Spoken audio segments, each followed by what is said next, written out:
France के freezes में महिलाओं की बुर्किनी पहनने पर लगा प्रतिबंध अब हट गया है। वहां की अदालत ने इस पर लगे प्रतिबंध को निलंबित कर दिया है। हालांकि फ्रांस में मुस्लिम महिलाओं के समुद्र किनारे नहाते वक्त पहने जाने वाले बुर्किनी को लेकर विवाद नया नहीं है। समय समय पर फ्रांस की स्थानीय सरकारें और कोर्ट इस पर प्रतिबंध लगाते रहे हैं। ठीक इसी तरह तटीय शहर फ्रिजेस में भी बुर्किनी पर प्रतिबंध था, जिस पर काफी विवाद भी हुआ, लेकिन अब वहां की अदालत ने इस पर लगे प्रतिबंध को निलंबित कर दिया है। कुछ रिपोर्ट्स के मुताबिक स्थानीय फ्रिजेस प्रशासन ने बुर्किनी पर प्रतिबंध लगा दिया था, जिसके मुताबिक मुस्लिम महिलाओं को सार्वजनिक स्विमिंग पूल या समुद्र में नहाते वक्त बुर्किनी पहनने की इजाजत नहीं थी। ये फैसला फ्रिजेस के धुर दक्षिणपंथी मेयर डेविड रेचलाइन की पहल पर लिया गया था।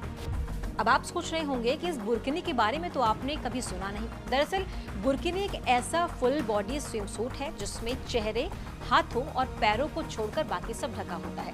बुर्किनी शब्द बुर्का और बिकिनी को मिलाकर बना है। ये ड्रेस काफी हद तक बुर्के से मिलती जुलती है, लेकिन बुर्के के उलट इसमें चेहरा खुला रहता है। बुर्किनी का इस्तेमाल मुस्लिम महिलाएं काफी हद तक इस्लाम के नियमों के दायरे में रहकर स्विमिंग पूल में नहाने के लिए करती हैं।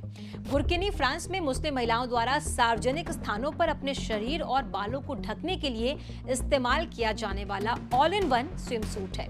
फ्रिजेस में बुर्किनी पर प्रतिबंध के स्थानीय प्रशासन के फैसले के खिलाफ देश का ह्यूमन राइट्स लीग कोर्ट गया था, जिसके बाद स्थानीय टोलोन प्रशासनिक अदालत ने प्रशासन के फैसले को निलंबित कर दिया है।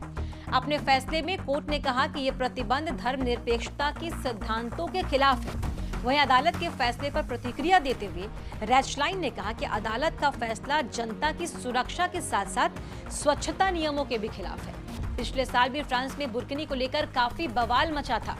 दरअसल मई 2022 में फ्रांस के ग्रेनोबल शहर के मेयर ने स्विमिंग पूल नियमों में बदलाव कर शहर के सभी सरकारी स्विमिंग पूल में बुर्किनी समेत सभी तरह के स्विमसूट पहनने की छूट दे दी। इस पर फ्रांस के गृह मंत्री गेराल्ड डारमेनिन भड़क गए थे और उन्होंने कहा था कि स्थानीय प्रशासन का फैसला अस्वीकार्य है और वो इस फैसले को उलट देंगे। इसके कुछ ही दिन बाद फ्रांस की एक अदालत ने ग्रेनोबल प्रशासन के फैसले को निलंबित कर दिया था। अदालत ने कहा था कि यह फैसला सार्वजनिक स्थानों पर तटस्थता के सिद्धांत का गंभीर उल्लंघन करता है। गृह मंत्री डारमेनिन ने कोर्ट के इस फैसले का स्वागत किया था। साल 2016 की गर्मियों से ही फ्रांस के कई तटीय शहरों में बुर्किनी पर प्रतिबंध लगाने का सिलसिला तेज हुआ था। कई स्थानीय महापौरों ने बुर्किनी पर प्रतिबंध लगा दिया। हालांकि कई जगह इसे चुनौती दी गई, जिसके बाद फैसले को भेदभावपूर्ण करार देते हुए रद्द कर दिया गया। फ्रांस यूरोप का चौथा सबसे अधिक आबादी वाला देश है। फ्रांस के नेशनल स्टैटिस्टिक्स ब्यूरो इनसी के मुताबिक 2019-20 में फ्रांस की आबादी में मुसलमानों का हिस्सा 10% है।